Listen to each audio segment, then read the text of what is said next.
Long ago, in a wide and colorful jungle filled with tall trees, singing birds, and sparkling streams, there lived many animals who shared the land together.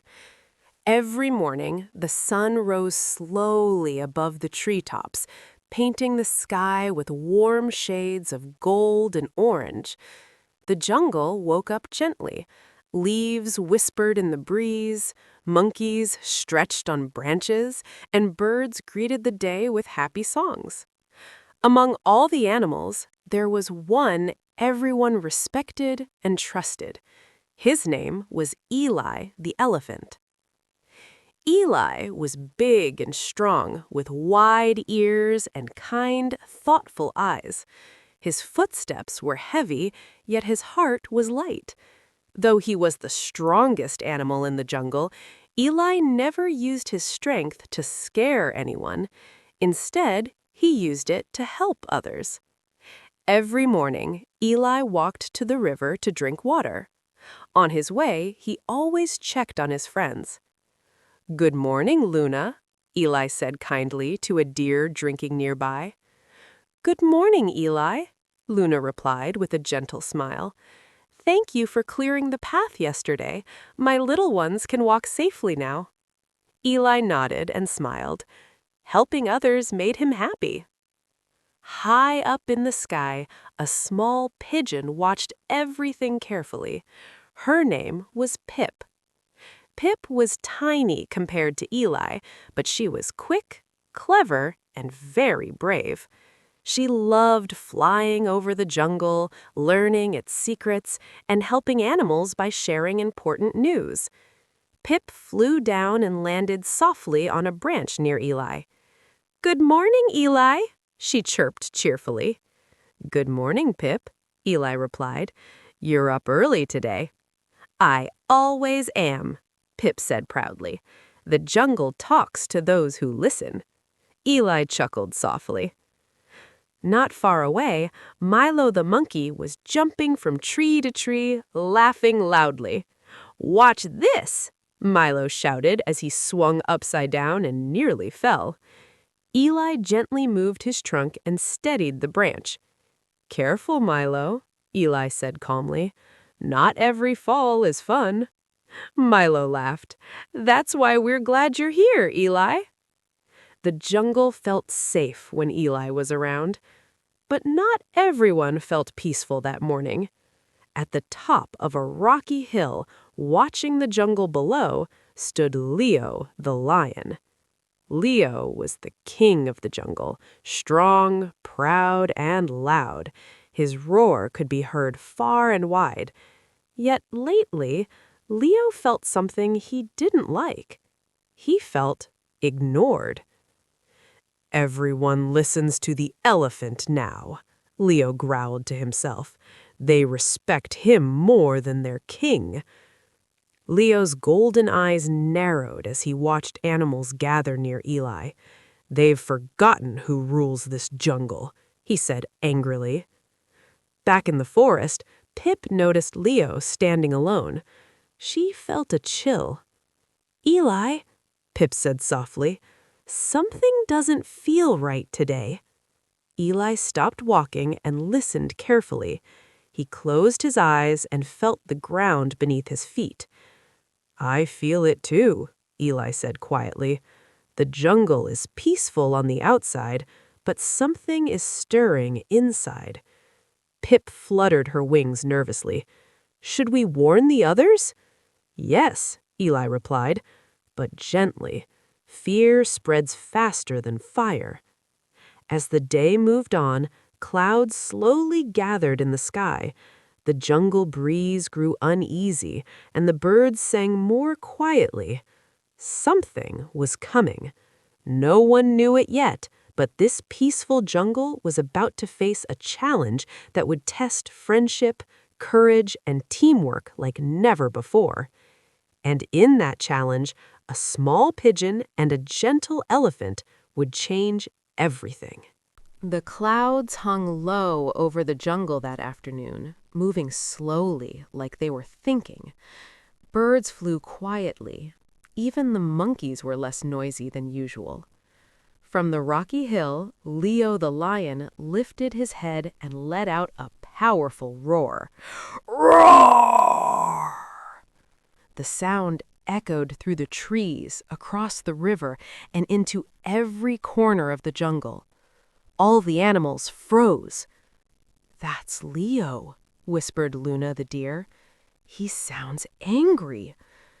Eli the elephant stopped walking. His ears lifted. "A roar like that is not for greeting," Eli said calmly. "It is a warning." Pip flew up high to see better. From the sky, she watched Leo pacing back and forth. He roared again. "All animals of the jungle," Leo shouted, "gather at the great clearing before sunset." Fear spread quickly. "But why?" Milo the monkey asked nervously. "No one calls a meeting like that," said Timo the Turtle slowly, "unless something is wrong." As sunset painted the sky red and orange, animals slowly gathered in the great clearing. They stood close together, whispering with worried eyes. Leo walked into the clearing proudly. His mane glowed in the fading sunlight. "I am your king," Leo said loudly, "and I have been watching." He turned his sharp gaze toward Eli. "The jungle respects strength, but lately you all forget who leads." The animals looked at Eli. Eli stepped forward respectfully. "I do not wish to lead. I only wish to help." Leo growled softly. "Help or take my place?"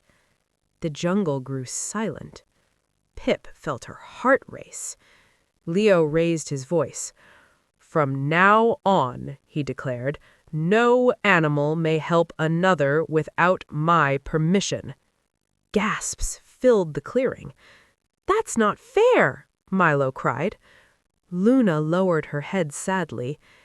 Eli took a deep breath. "Leo," Eli said calmly, "a jungle survives through kindness and unity."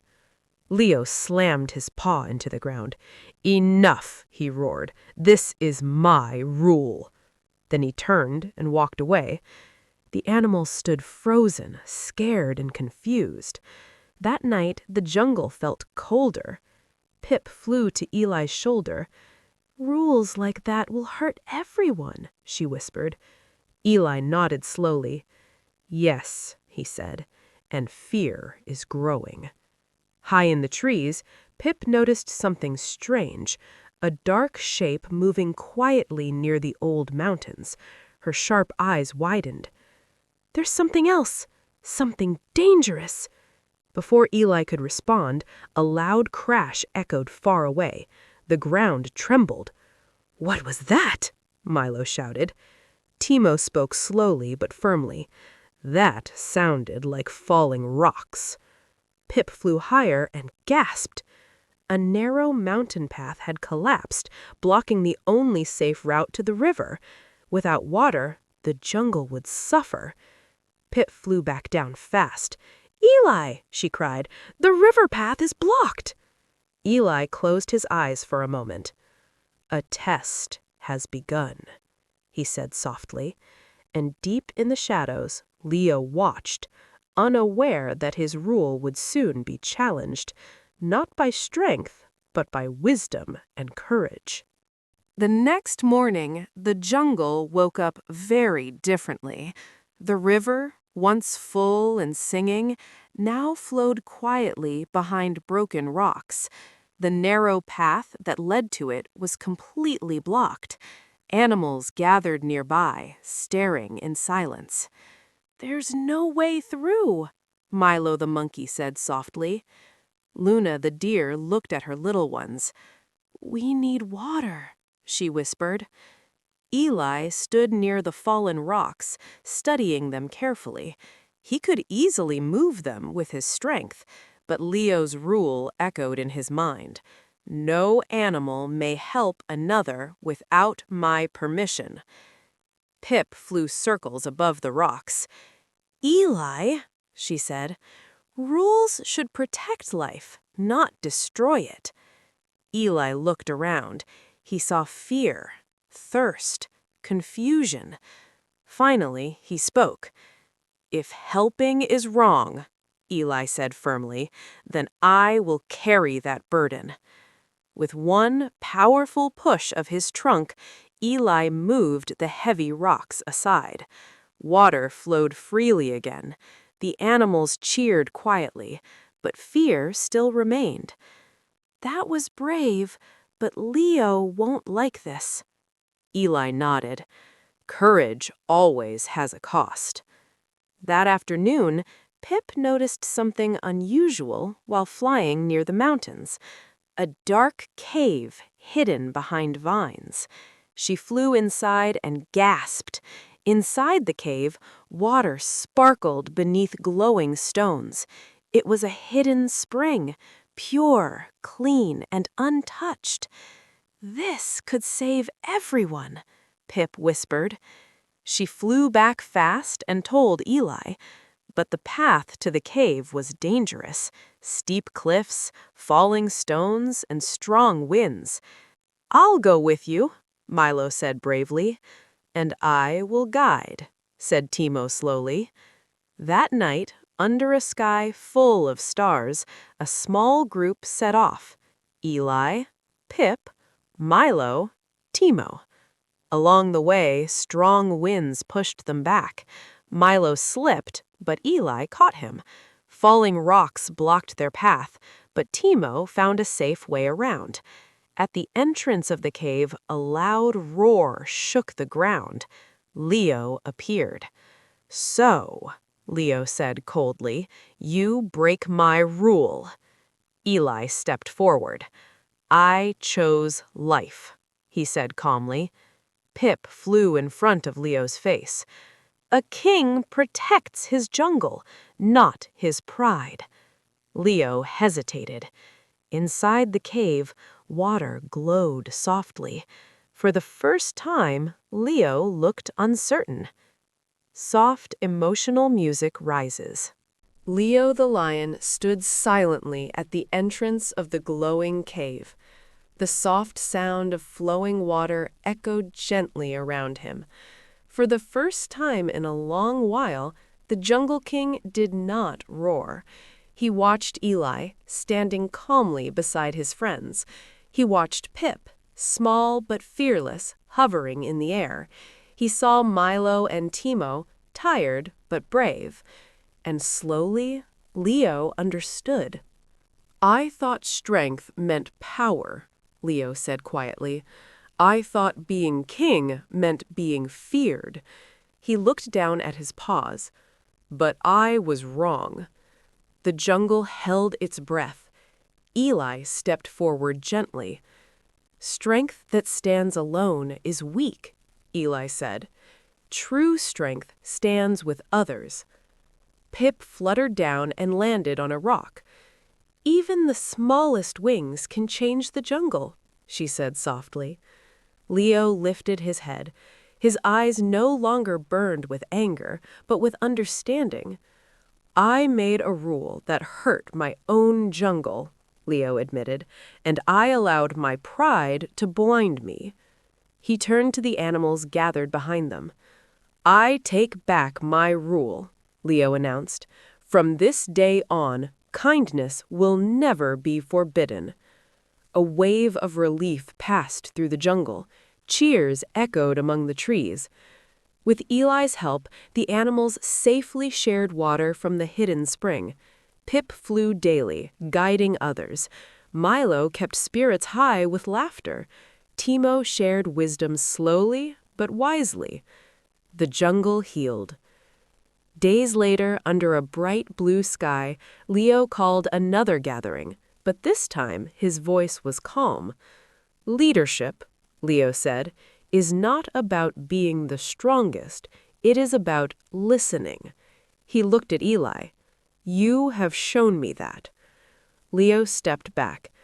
"I will remain king," he said, but I will rule with counsel, not commands." The jungle agreed. That evening, as the sun set golden behind the trees, Pip flew high above, watching the jungle glow with peace. She smiled.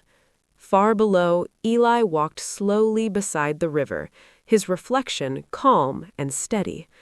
The jungle was safe again, not because of fear, but because of friendship, courage, and kindness.